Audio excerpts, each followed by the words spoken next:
Selamat malam Bapak Ibu Saudara yang dikasihi Tuhan. Kita bersyukur pada malam ini kita dapat melanjutkan kelas kita eksposisi surat Roma. Tidak terasa Bapak Ibu ya, kita sudah sampai di pasal 15. Dan tak terasa juga kita belajar eksposisi ini sudah ada selama 6 bulan. Kalau anak sekolah sudah 1 semester. Jadi belum selesai surat Roma kita eksposisi, tetapi tinggal 2 pasal. Baiklah Bapak Ibu, mari kita memuji Tuhan dari lagu kita yang sudah ada di kolom komentar. Umatnya pujilah.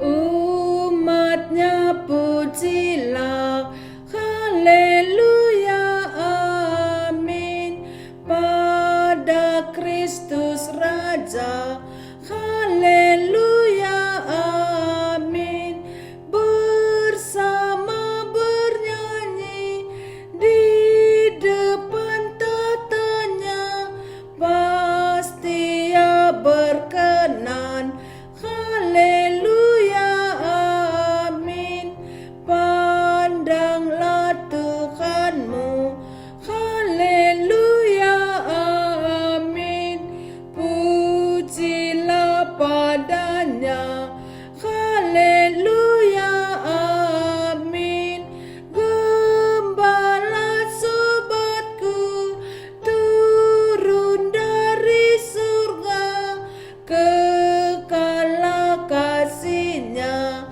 haleluya, amin, pujilah Sang Kristus, haleluya, amin, gemarlah jiwaku, haleluya, amin, di surga mulia, sembahlah padanya, selamanya puji Dia, haleluya, amin. Ya, sudah selayaknya umat Tuhan memuji Tuhan, karena Tuhan yang mengasihi kita. Satu lagi kita naikkan pujian kita. Lagu kita sudah ada di kolom komentar, di atas satu alas.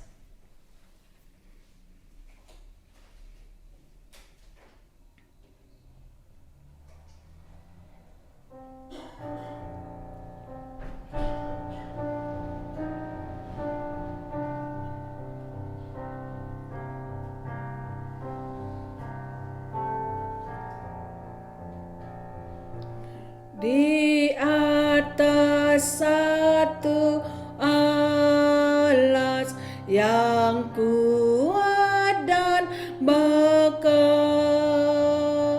berdirilah gereja di tengah dunia, yaitu Yesus Kristus yang telah menjadikan jemaat dengan sabda dan air baptisan, terpilih dari bangsa seluruh dunia. Gereja jadi satu di dalam Tuhannya. Iman dan harap satu dan satu makanan, yaitu roti suci dan cawan minuman. Gereja yang berdoa di dalam dunia, bersatu dengan Tuhan ketiga yang esa, dan dengan orang suci jemaat yang telah menang.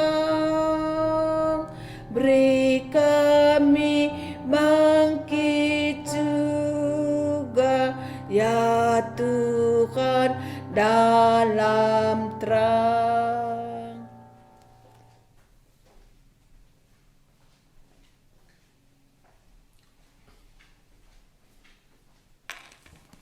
Shalom bagi kita semua, selamat malam, selamat berjumpa kembali dalam Sekolah Alkitab Malam yang diadakan Yayasan Terang Injil. Kita bersyukur kepada Tuhan, kita ada seperti kita ada saat ini. Dan walaupun keadaan kita belum nyaman, COVID masih terus mengganggu lingkungan kita, hidup kita, tapi biarlah kita terus berharap kepada Tuhan, berdoa kepada Tuhan, memberikan hikmat bagi kita, dan kita boleh terus berjalan dalam kehendak Tuhan. Biarlah malam ini juga Tuhan boleh melawat kita, menyegarkan jiwa kita dan memberkati kita melalui firman yang akan kita dengar. Mari kita mohon anugerah Tuhan, kita berdoa. Bapa Surgawi, Bapa yang berdaulat, Bapa yang memelihara segala ciptaan-Mu. Tuhan, kami bersyukur kepadamu, kami masih ada sebagaimana kami ada, semata-mata karena anugerah Tuhan. Kami tidak seluruhnya mengerti mengapa Engkau masih mengizinkan virus corona berada di bumi ini. Tapi kami tahu Tuhan baik adanya, Tuhan merancang suatu yang indah mulia. Di dalam ketidakmengertian kami, kesulitan kami, kesusahan kami, biarlah kami bersandar kepada Tuhan. Saat ini kami berdoa khusus bagi saudara-saudari kami, dimanapun mereka berada yang dalam keadaan berjuang melawan virus corona. Ulurkanlah tangan Tuhan, kuatkan mereka. Biarlah orang-orang Kristen yang sudah mengenal Tuhan yang ada di sekitar mereka boleh memberkati orang-orang yang sedang berjuang menderita. Biarlah yang belum mendengar Injil boleh dia dengar. Khususnya kami berdoa, pakailah media sosial untuk memberkati orang-orang yang dalam kesusahan menghadapi virus corona ini. Biarlah mereka boleh diselamatkan Injil Yesus Kristus melalui firman Tuhan yang mereka dengar melalui media sosial. Bekerjalah Roh Kudus ketika mereka mendengar firman-Mu. Demikian setiap kami yang masih Tuhan pelihara, biarlah kami rendah hati, takut kepada Tuhan, dan kami bertekun mencari kehendak Tuhan. Kami boleh saling mendoakan, saling menolong, menguatkan dalam keadaan ini. Juga di tengah-tengah bangsa kami, biarlah Tuhan menjaga kerukunan, ketenangan. Dan khususnya saat ini kami berdoa, biarlah Tuhan memberikan hikmat bagi umat Tuhan di tengah-tengah kesulitan ekonomi. Ulurkan tangan Tuhan, cukupkanlah keperluan kami umat-Mu. Malam ini kami kembali melanjutkan belajar dari surat Roma, surat yang begitu memberkati sepanjang sejarah. Malam ini kami minta Roh Kudus Tuhan bekerja di tengah-tengah kami ketika firman-Mu diberitakan. Urapi mulut hamba-Mu, biarlah kebenaran yang datang daripada Tuhan boleh keluar dari mulutnya.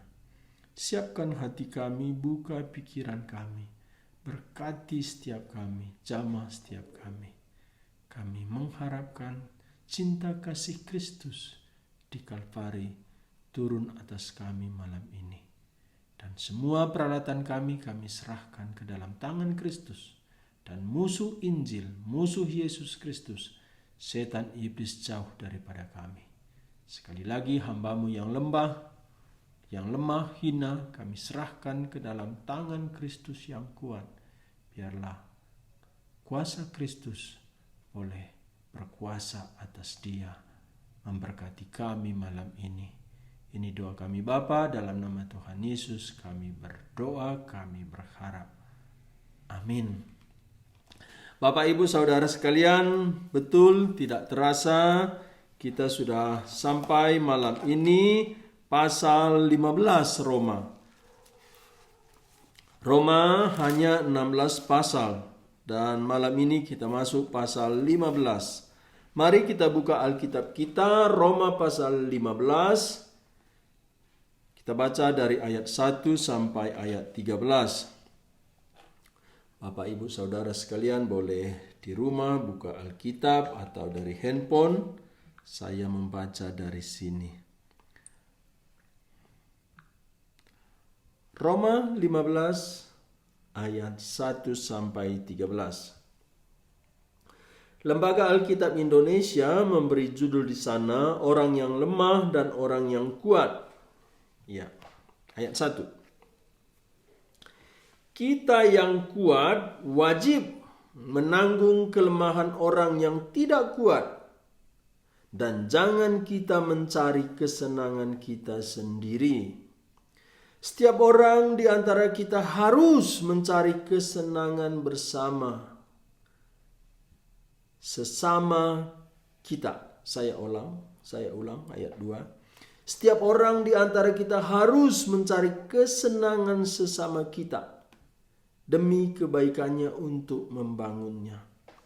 Karena Kristus juga tidak mencari kesenangannya sendiri, tetapi seperti ada tertulis, kata-kata cercaan mereka yang mencerca engkau telah mengenai aku.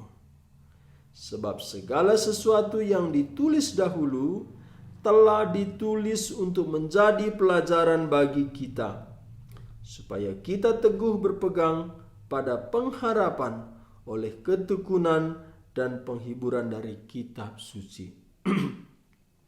Ayat 5. Semoga Allah yang adalah sumber kekuatan dan penghiburan mengaruniakan kerukunan kepada kamu sesuai dengan kehendak Kristus Yesus, sehingga dengan satu hati dan satu suara kamu memuliakan Allah dan Bapa Tuhan kita Yesus Kristus. Sebab itu, terimalah satu akan yang lain, sama seperti Kristus juga telah menerima kita untuk kemuliaan Allah.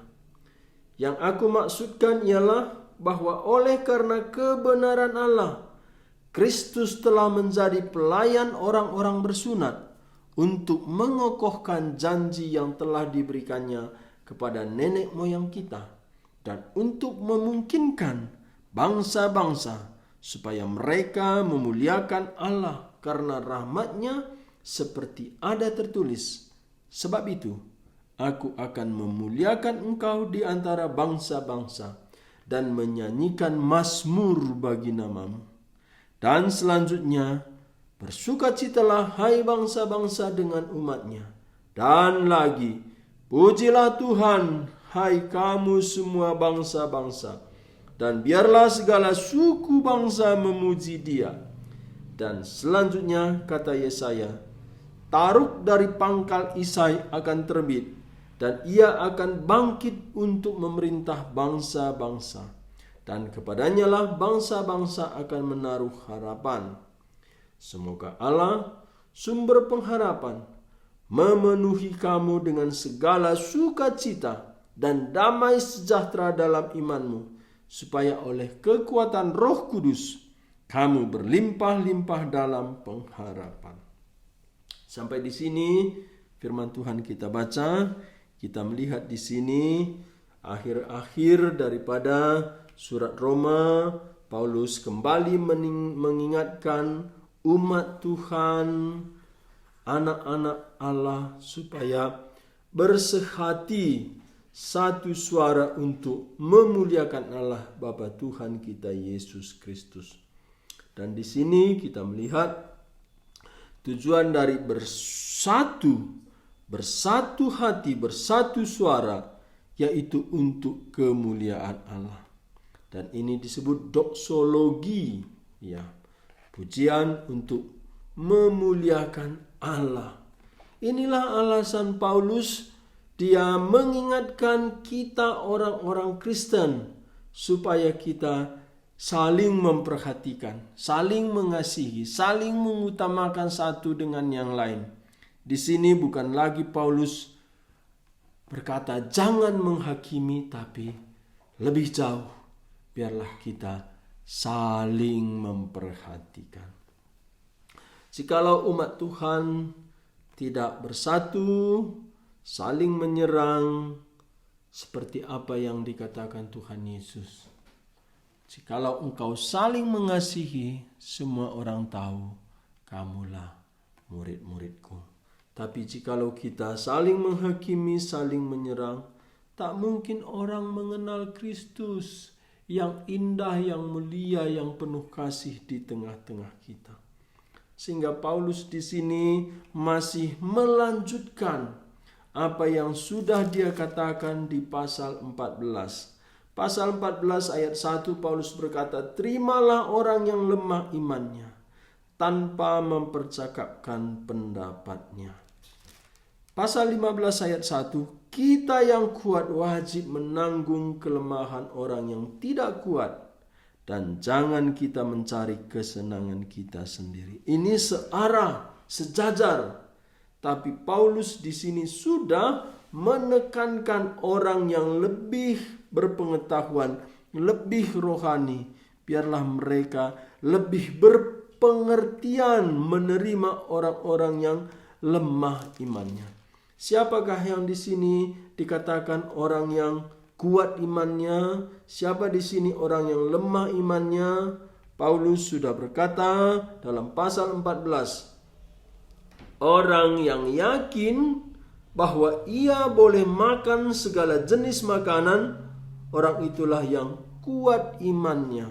Tetapi ada sebagian orang hanya sayur-sayuran saja, hanya makanan tertentu saja.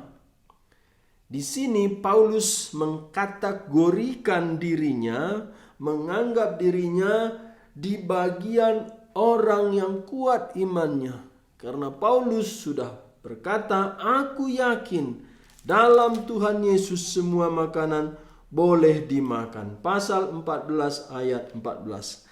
Aku tahu dan yakin dalam Tuhan Yesus bahwa tidak ada sesuatu yang najis dari dirinya sendiri. Hanya bagi orang yang beranggapan bahwa sesuatu adalah najis, bagi orang itu adalah najis. Paulus tahu dan yakin tidak ada makanan yang haram. Semua halal, tidak ada makanan yang najis, semua bersih. Paulus tahu, Paulus yakin. sebagaimana yang diajarkan Tuhan Yesus. Inilah pengakuan Rasul Paulus, orang-orang yang kuat imannya. Tetapi di sini orang yang lebih banyak mengerti, lebih kuat imannya, wajib menanggung kelemahan orang yang tidak kuat. Ini seperti membawa beban. Ada tadi kuat, bawa 60 kilo. Ada tadi lemah hanya 15 kilo. Itu pun dia sudah ngos-ngosan. Ketika kita hanya membawa 50 kilo, kekuatan kita masih sisa. Kita wajib menolong saudara kita yang lebih lemah. Demikian Paulus menyatakan kepada kita orang-orang Kristen. Kita jangan memakai pengetahuan kita atau keyakinan kita untuk menyerang, menjatuhkan atau menciutkan hati saudara kita. Biarlah kita mengerti tentang dia dan kita boleh menanggung kelemahannya. Dan ada satu kata Paulus, kepada orang-orang bersunat, aku seperti orang bersunat. Kepada orang yang lemah imannya, aku seperti orang yang lemah imannya. Ini teladan yang diteladani Rasul Paulus adalah Kristus. Dikatakan ayat 2, setiap orang di antara kita harus mencari kesenangan sesama kita demi kebaikannya untuk membangunnya. Jadi Rasul Paulus berkata, yang utama setiap kita harus mencari kesenangan sesama. Artinya di sini kesenangan sesama, kebaikan untuk membangun iman sesama kita. Jangan pengetahuan kita membuat iman sesama kita itu tersandung.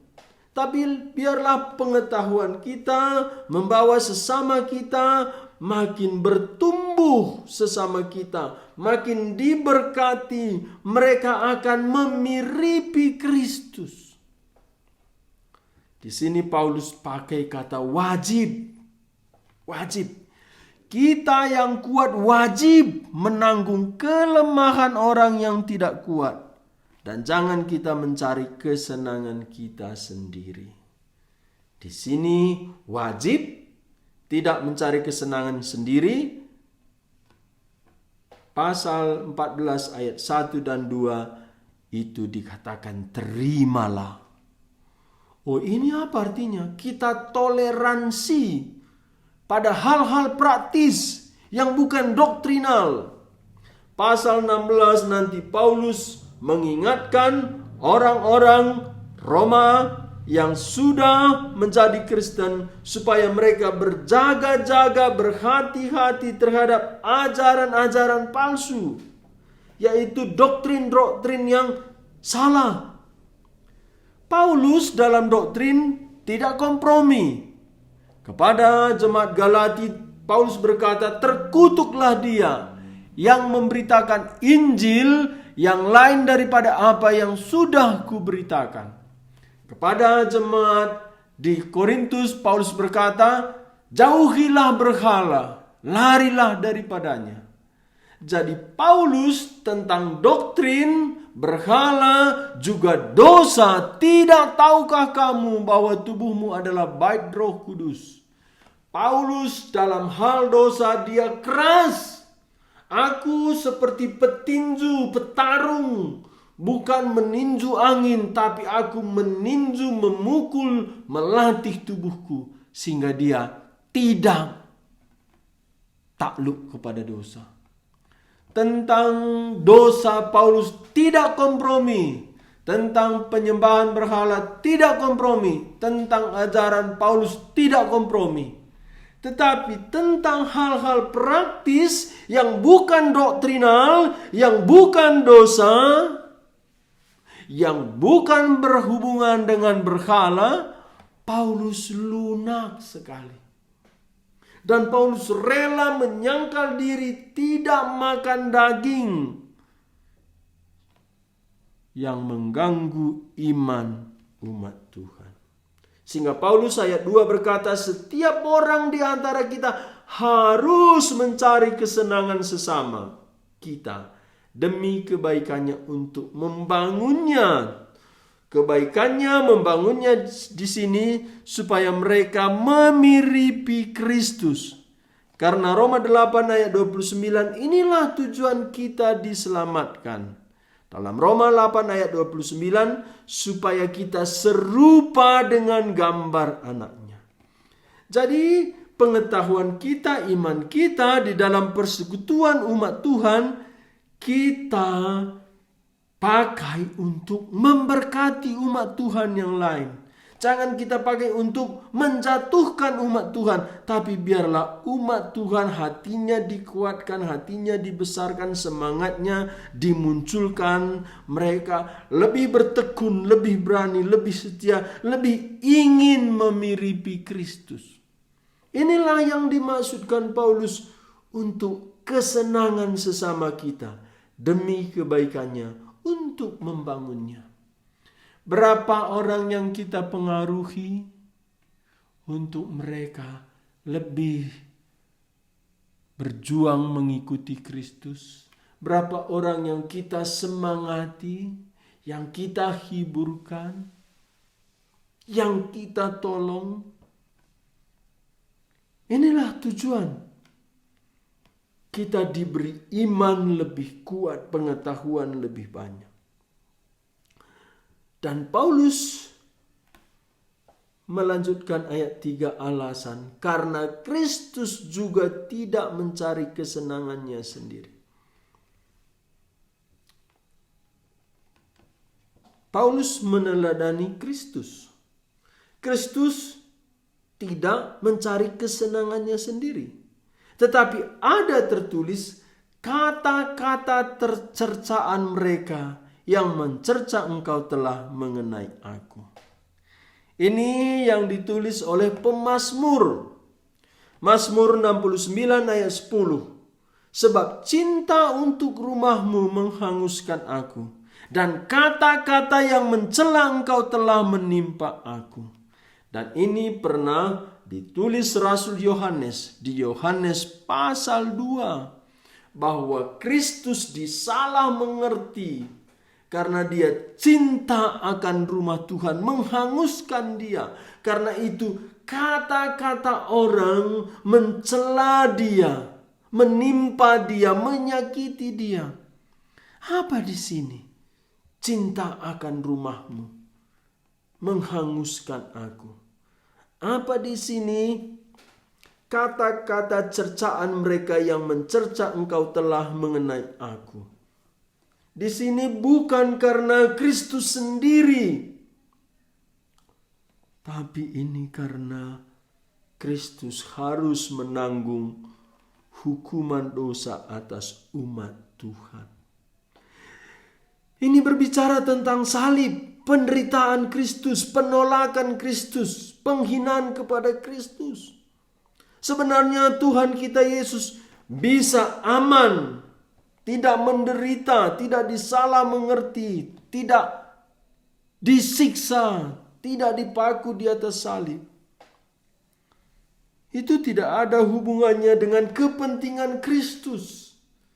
Semua kata-kata hinaan, cambukan, penderitaan, bahkan kematian Kristus, tidak ada satupun itu alasan untuk dirinya. Tapi di sini dikatakan karena cinta akan rumahmu. Rumah Tuhan itulah umat Tuhan, itulah gereja Tuhan. Kristus menderita dan mengambil posisi yang disalah mengerti. Tapi dia tidak membuka mulutnya. Kenapa? Bukan untuk kepentingan dirinya, tapi untuk kepentingan umat Tuhan. Supaya umat Tuhan boleh ditebus, dijadikan anak-anak Allah. Supaya umat Tuhan boleh diperbaharui hidupnya, menyerupai Kristus sendiri. Inilah teladan Rasul Paulus. Rasul Paulus mengikuti jejak kaki Yesus Kristus. Yesus Kristus Tuhan kita tidak mencari kesenangannya sendiri. Demikian Rasul Paulus. Tidak mencari kesenangannya sendiri. Sehingga Paulus berkata, kita yang kuat wajib. Tidak ada yang lebih kuat daripada Tuhan kita Yesus Kristus. Dia maha kuasa, dia maha tahu, dia maha kudus, dia maha benar. Tidak ada sesuatu yang salah. Tetapi dia menerima orang yang lemah. Ini Paulus mengingatkan orang-orang yang merasa rohani, pandanglah Kristus. Kristus tidak ada celah, tapi dia bisa besar hati menerima orang-orang kecil, orang-orang yang tercela. Paulus di sini dengan pimpinan Roh Kudus menyatakan orang yang paling rohani itu yaitu orang yang paling luas hatinya menerima kelemahan orang lain. Siapakah yang paling rohani? Pasti Kristus. Siapakah yang paling luas hatinya? Kristus. Demikian kita yang menganggap rohani, bagaimana keluasan hati kita menerima orang lain? Kita kadang-kadang membuat pagar-pagar dalam hidup kita yang kita tidak izinkan orang lain masuk menyentuh pengertian-pengertian kita. Dan kita melindungi diri dengan pengertian kita. Dan sisi yang lain kita menyerang umat Tuhan. Paulus mengingatkan kita jangan mencari kesenangan sendiri, kepentingan diri sendiri. Saya baca sebentar di Filipi bagaimana Paulus juga menulis di sana. Kenapa Paulus menulis di Roma, menulis juga di Filipi? Karena ini permasalahan umat Tuhan. Umat Tuhan saling sikut menyikut, menghakimi. Umat Tuhan iri hati. Dia pakai pengetahuannya itu untuk menjatuhkan umat Tuhan sendiri. Karena apa? Karena umat Tuhan sendiri cari posisi aman. Cari keuntungan, cari kepentingan sendiri. Ada misi pribadi di tengah-tengah gereja Tuhan. Disinilah Paulus menangkal itu supaya ini bisa disucikan, bisa ditahan. Saya baca Filipi pasal 2 ayat 3. Dengan tidak mencari kepentingan sendiri. Ya.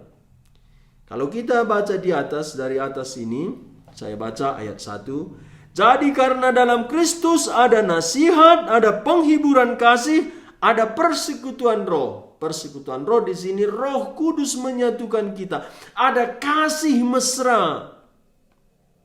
Ada kasih mesra. Ada satu hubungan yang erat antara umat Tuhan. Satu umat Tuhan menderita, umat Tuhan yang lain juga merasakan. Di bagian lain Paulus berkata, menangislah dengan orang yang menangis. Tertawalah dengan orang yang tertawa. Yaitu bersukacita dengan orang bersukacita. Demikian harusnya di tengah-tengah umat Tuhan. Ada yang bisa bersukacita dengan orang bersukacita. Tapi ketika ada umat Tuhan yang menderita, dia jaga jarak. Dia tidak mau ikut. Disinilah tidak ada kasih mesra. Ada lagi orang berani menderita bersama umat Tuhan menderita. Tapi dia tidak bisa bersukacita melihat umat Tuhan bersukacita. Di sini Paulus pasal 2 Filipi ayat 2. Karena itu sempurnakanlah sukacitaku dengan ini. Oh Paulus, apakah sukacita Paulus? Hendaklah kamu sehati sepikir. Hamba Tuhan yang sejati, dia bersukacita, umat Tuhan sehati sepikir. Ada hamba Tuhan itu memecah belah. umat Tuhan. Itu hamba Tuhan atau hamba setan. Di sini Paulus, sempurnakanlah sukacitaku ini, hendaklah kamu sehati sepikir dalam satu kasih, satu jiwa, satu tujuan. Begitu mantap. Satu kasih, satu jiwa ini menyatu seperti Daud dan Jonathan. Jiwanya itu bersatu. Demikian Tuhan merindukan umatnya bersatu. Satu tujuan, ayat 3, dengan tidak mencari kepentingan sendiri. Ini masalahnya. Dalam Roma pasal 15 dan dalam Filipi ini masalah umat Tuhan. Mencari kepentingan sendiri. Ada visi sendiri, ada misi sendiri. Dengan tidak mencari kepentingan sendiri atau pujian yang sia-sia. Sebaliknya, hendaklah dengan rendah hati yang seorang menganggap yang lain lebih utama daripada dirinya sendiri. Inilah rahasianya. Rendah hati bagi Paulus, orang lain lebih penting, orang lain lebih utama. Inilah rendah hati. Rendah hati bukan ngomongnya itu lembut-lembut. Bukan. Jalannya pelan-pelan. Bukan. Rendah hati, orang lain lebih penting dari diriku. Ayat 4. Dan janganlah tiap-tiap orang hanya memperhatikan kepentingannya sendiri. Tuhan tahu bahaya umat Tuhan. Di tengah-tengah umat Tuhan ada misi-misi sendiri, ada visi-visi sendiri. Ada doa-doa kepentingan sendiri. Tidak salah, tapi apakah itu membangun bagi umat Tuhan yang lain? Atau kepentingan kita itu akan menjatuhkan umat Tuhan yang lain? Karena kita tidak hidup sendiri. Tetapi kepentingan orang lain juga. Jadi di sini Paulus memikirkan orang lain untuk kepentingan orang itu. Ada orang memikirkan orang lain, dia memikirkan orang itu saingan. Tak mungkin umat Tuhan bisa bersatu. Tak mungkin umat Tuhan bisa sehati sepikir. Itu hanya mungkin jika dibalik. Kalau kita memikirkan sahabat kita, saudara-saudari seiman, kita memikirkan kepentingan mereka. Jangan kita ketika memikirkan orang itu, kita menganggap itu saingan. Dan rahasianya, Paulus berkata, orang lain lebih utama. Orang lain lebih utama. Orang lain lebih penting. Orang lain lebih rohani. Orang lain lebih baik. Dan orang lain lebih menjadi orang yang penting dalam rencana Tuhan. Ayat 5. Hendaklah kamu dalam hidupmu bersama menaruh pikiran dan perasaan yang terdapat juga dalam Kristus Yesus. Jadi bagaimana kita yang kuat, kata Paulus, memperhatikan yang lemah? Itu seperti Kristus. Karena Kristus yang paling kuat, tiada tara. Dia yang paling merendahkan diri, paling memikirkan orang lain, paling merasakan kesulitan orang lain. Jadi makin banyak pengetahuan kita, makin baik rohani kita, kita makin memikirkan, makin merasakan orang lain.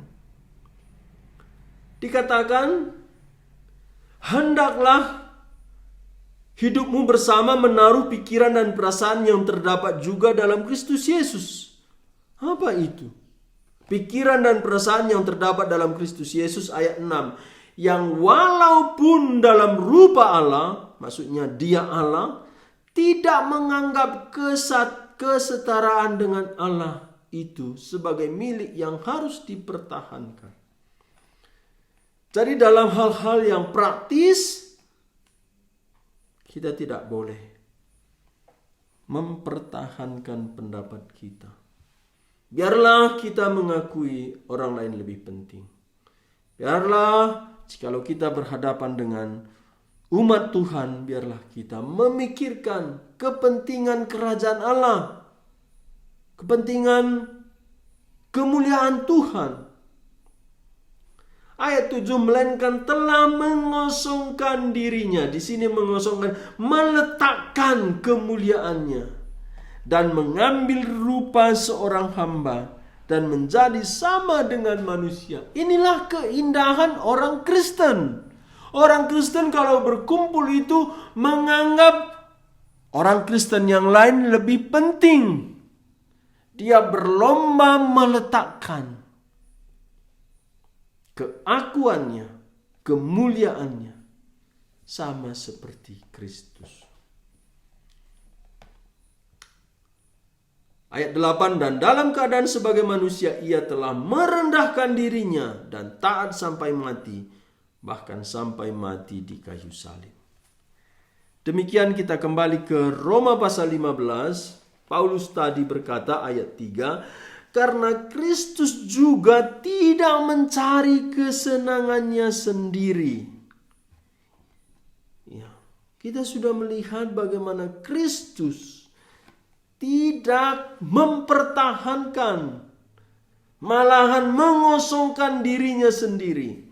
Walaupun dalam dia berdiam Allah secara sempurna, dan dia adalah Allah, dan dia menganggap itu sesuatu yang tidak perlu dipertahankan. Sekali lagi saya baca Roma 15 ayat 3, karena Kristus juga tidak mencari kesenangannya sendiri, tetapi seperti ada tertulis kata-kata cercaan mereka. Ini orang-orang yang menghina Tuhan, yang mencerca engkau telah mengenai aku. Tertulis di sini Mazmur 69 ayat 10, ini Kristus sudah dinubuatkan bahwa dia akan dicerca. Karena apa? Karena cinta akan rumah Tuhan. Kenapa? Karena dia cinta umat Tuhan. Dia memberikan dirinya rela dicerca. Ayat 4 dikatakan, sebab segala sesuatu yang ditulis dahulu telah ditulis untuk menjadi pelajaran bagi kita. Dulu sudah dituliskan di Mazmur bagaimana Kristus akan menderita bagi umat Tuhan. Itu telah ditulis. Itu menjadi pelajaran bagi kita di sini. Itu menjadi teladan bagi kita. Mengapa yang kuat harus memperhatikan yang lemah? Karena Kristus yang kuat memperhatikan yang lemah. Karena Kristus adalah teladan kita, Tuhan kita, guru kita. Jadi Paulus meneladani Kristus, sehingga dia berhak berkata kita wajib. Sekali lagi ayat 4, sebab segala sesuatu yang ditulis dahulu telah ditulis untuk menjadi pelajaran bagi kita, supaya kita teguh berpegang pada pengharapan oleh ketekunan dan penghiburan dari kitab suci. Apa artinya? Kristus sudah dinubuatkan di dalam kitab Mazmur bagaimana dia menderita bagi umat Tuhan, gereja Tuhan. Itu juga yang akan kita alami. Kita tidak bisa sekaligus menjalankan kehendak Tuhan, menyenangkan umat Tuhan, tanpa pengorbanan. Jadi di sini ada pengorbanan kita, ada penyangkalan diri, itu sudah ditulis dalam kitab suci. Jadi Paulus mengingatkan supaya kita teguh berpegang pada pengharapan oleh ketekunan dan penghiburan dari kitab suci. Jadi ini bukan sesuatu yang baru. Ini sesuatu yang sudah lama dituliskan, 700 tahun. Sebelum Kristus datang, pemazmur sudah menuliskan bagaimana Kristus menderita bukan karena kepentingannya, tapi karena kepentingan umat Tuhan. Demikian setiap kita perlu mempersiapkan hati. Kita menderita, menyangkal diri, mati untuk diri. Di sini bukan harus mati masuk kuburan, tapi mati untuk kepentingan diri, supaya umat Tuhan diberkati, kehendak Tuhan terjadi, Tuhan dipermuliakan. Ayat 5 Paulus berkata, semoga Allah yang adalah sumber ketekunan dan penghiburan mengaruniakan kerukunan kepada kamu. Paulus tahu Allah sumber ketekunan, kita bisa bertekun, bertahan. Covid di Indonesia mulai Maret. Hari ini sudah Oktober, ada 7 bulan.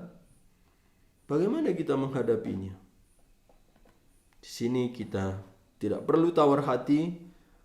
Allah sumber ketekunan. Kita bisa bertekun. Karena Allah terus mensupport kita, memberkati kita, menyertai kita, menguatkan kita, menghibur kita. Tapi di sini Paulus bukan saja berharap umat Tuhan bertekun dan terhibur, tapi umat Tuhan dikaruniakan kerukunan di antara sesama umat Tuhan, yaitu dengan kehendak Kristus Yesus. Tidak semua kerukunan itu sesuai dengan kehendak Kristus Yesus. Ada kerukunan-kerukunan itu karena ada misi-visi pribadi, kepentingan diri sendiri. Tapi di sini Paulus, kerukunan kepada kamu sesuai dengan kehendak Kristus Yesus. Apakah kerukunan kita, kesehatian kita, kesatuan jiwa kita itu Tuhan berkenan? Atau apakah kerukunan kita itu sudah melawan kehendak Kristus? Jadi Paulus berhati-hati supaya umat Tuhan dalam semua kesatuan itu, kesatuan dalam kehendak Kristus Yesus. Ayat 6, sehingga dengan satu hati, satu suara kamu memuliakan Allah dan Bapa Tuhan kita Yesus Kristus. Jadi semua ini tujuannya satu, yaitu untuk kemuliaan Allah Bapa. Siapa dia? Dialah Bapa Tuhan kita Yesus Kristus. Dan kita adalah anak-anak Allah. Dan di pasal 8 Roma, kita adalah saudara-saudara Kristus. Allah Bapa adalah Bapa Tuhan kita Yesus Kristus. Kita bisa memanggil dia Bapa karena kita diadopsi oleh karena penebusan Yesus Kristus. Dan biarlah kita satu suara, satu hati memuliakan Allah. Bagaimana? Ketika umat Tuhan saling menanggung. Dan khususnya yang kuat menanggung, di sini kuat iman, pengetahuan, kita biarlah menolong, menguatkan umat Tuhan yang lain. Dan Paulus akhirnya berkata ayat 7, sebab itu terimalah satu akan yang lain. Terimalah. Kenapa sulit menerima? Kenapa Paulus menuliskan terimalah? Karena kita ada ambisi-ambisi pribadi, kita ada ego-ego pribadi, kita merasa terganggu umat Tuhan yang lain.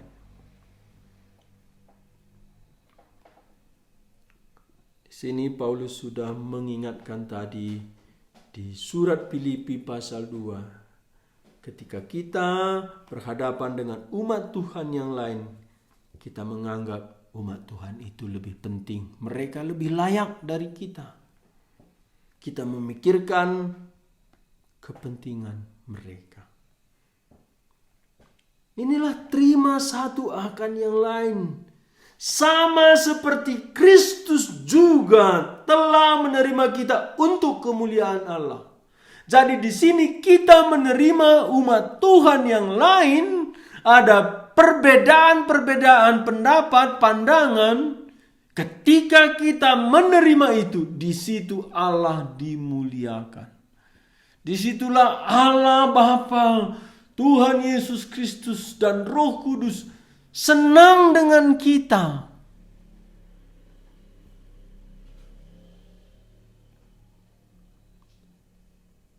Jadi persatuan saling mengasihi itu bukan kepentingan kita. Kalau itu kepentingan kita, tak mungkin ada persatuan, persekutuan. Ada orang bersatu, mari kita bersatu. Ya, untuk kebutuhan manusia, untuk kesenangan manusia. Itu melawan kehendak Allah. Di sini Paulus mengajak umat Tuhan, sebab itu terimalah satu akan yang lain, sama seperti Kristus telah menerima kita untuk kemuliaan Allah. Kita siapa yang diterima Kristus? Apakah kita sempurna, tidak ada kekurangan? Pengetahuan kita, iman kita, kasih kita, kesetiaan kita, apakah kita sudah cukup? Siapa yang berani berkata sudah? Kita begitu amburadul,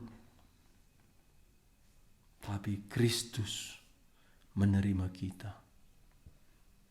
Ketika kita tidak menerima orang lain, itu menjadikan diri kita itu sempurna Tuhan. Disitulah kita tidak memuliakan Allah. Tapi Kristus menerima kita, menanggung semua kelemahan kita. Dia berdoa dari atas salib, "Ya Bapa, ampunilah mereka." Itu artinya biarlah aku menanggung kekurangan mereka. Disitulah Allah Bapa dimuliakan. Demikian di tengah-tengah umat Tuhan, Tuhan itu dimuliakan ketika umat Tuhan itu bisa saling menerima.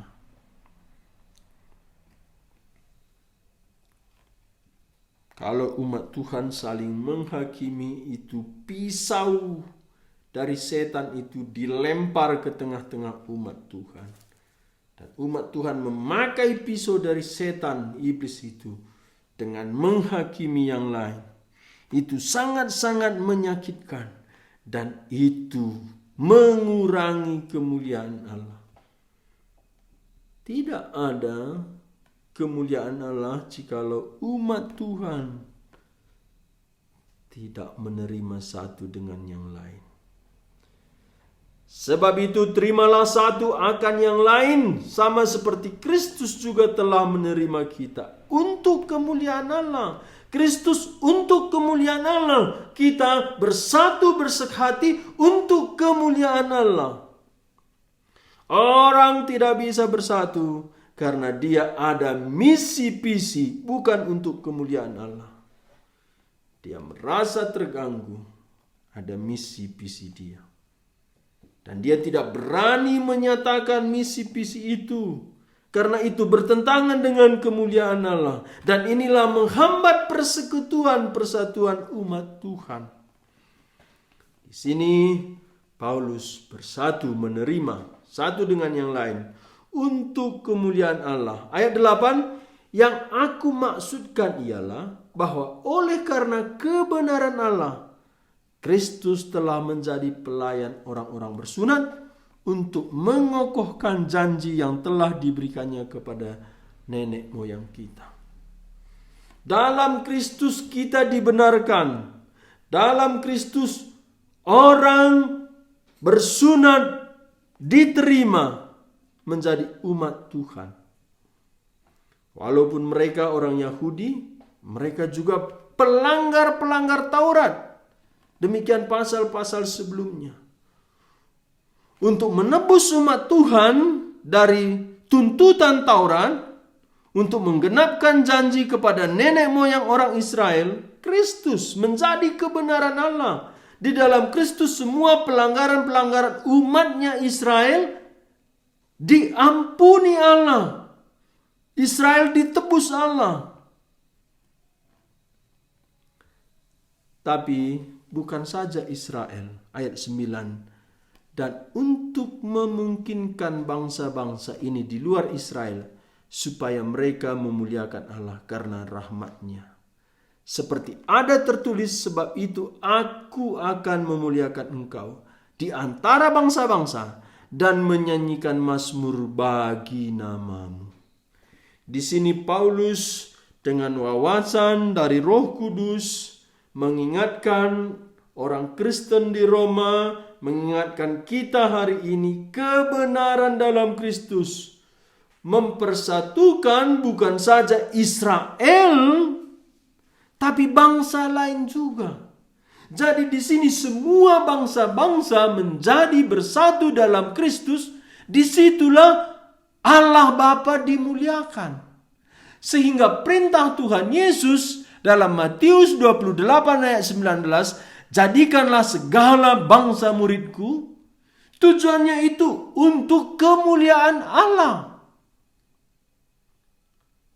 Jadi di sini bukan pribadi-pribadi yang diselamatkan itu untuk kemuliaan Allah, tetapi ketika pribadi bahkan suku bangsa-bangsa bersatu, disitulah Allah dimuliakan. Sehingga di sorga suatu hari seluruh suku bangsa ada mewakili di sorga bersatu menyembah Kristus. Disitulah Allah dimuliakan. Tapi sebelum kita ke sorga, Tuhan mau kita memuliakan Allah di bumi dengan cara bersatu. Kebenaran Allah dalam Kristus mengokohkan janji kepada nenek moyang Israel. Dan kebenaran Allah dalam Kristus membawa bangsa-bangsa lain bersatu. Jadi di sini Paulus melukiskan kesatuan umat Tuhan adalah kunci memuliakan Tuhan. Di mana umat Tuhan tercerai-berai, pecah, Tuhan tidak dimuliakan. Dan paling penting, nama Tuhan dimuliakan. Ayat 10. Dan selanjutnya, bersukacitalah hai bangsa-bangsa dengan umatnya. Ini Paulus hatinya bangsa-bangsa. Ada orang nggak bisa dekat dengan suku lain. Saya heran. Ada di Facebook itu memecah suku-suku. Itu dari setan.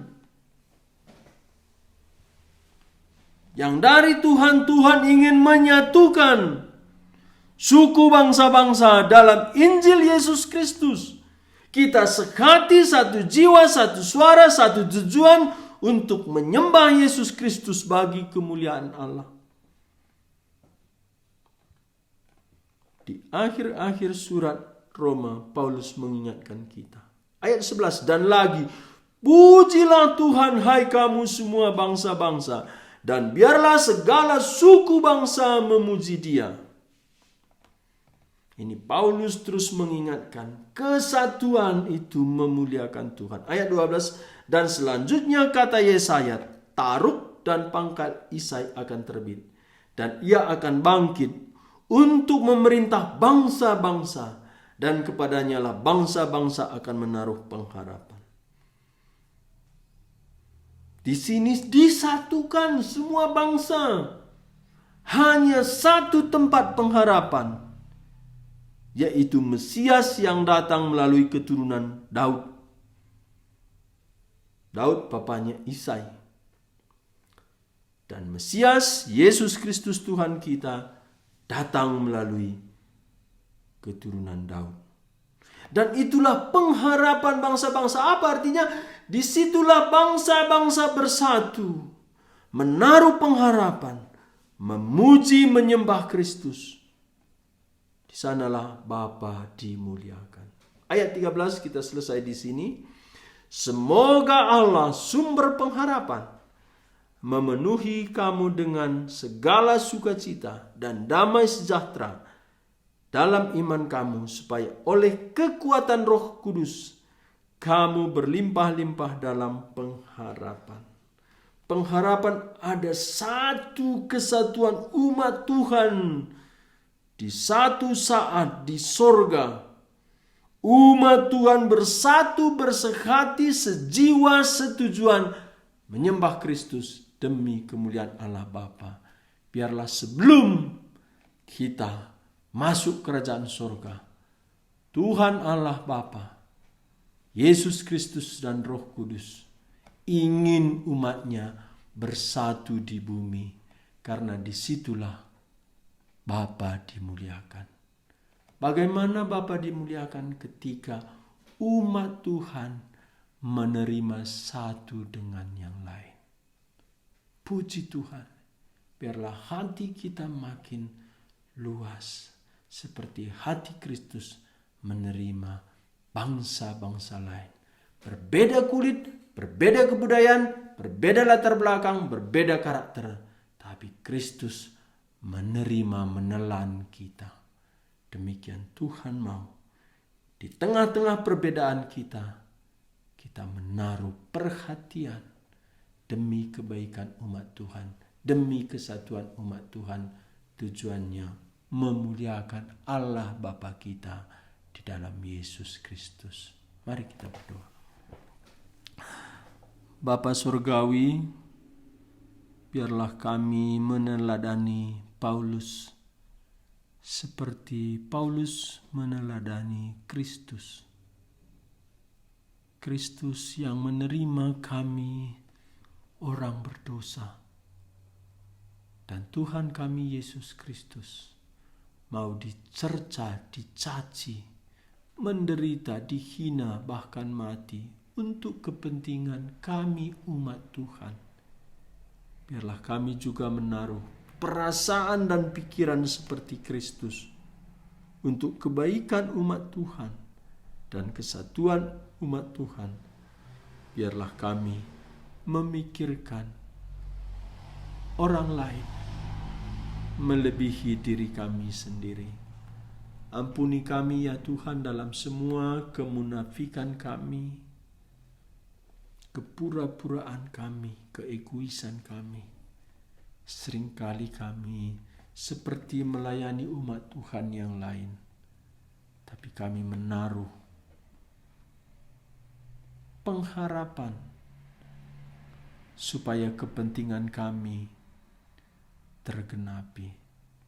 Ampuni kami Bapa, dan biarlah Roh Kudus membongkar hati kami, dan kami sadar betapa kami tidak jujur, munafik, licik. Kami membuat tujuan-tujuan yang bukan mempersatukan umat Tuhan. Biarlah Roh Kudus menerangi hati kami, dan kami rela membuang itu semua, dan kami mulai memikirkan kepentingan umat Tuhan yang lain. Kami mengasihi mereka, dan kami boleh bersatu hati, satu jiwa, satu suara, memuliakan Kristus demi kemuliaan Allah Bapa. Terima kasih untuk firman-Mu malam ini. Kami menyerahkan hidup kami ke dalam tangan Tuhan. Juga besok malam, Tuhan juga menyertai kelas kami. Dalam nama Tuhan Yesus, kami bersyukur, kami berdoa. Amin. Terima kasih Bapak, Ibu, Saudara sekalian. Sampai di sini sekolah kita. Tuhan Yesus memberkati. Amin.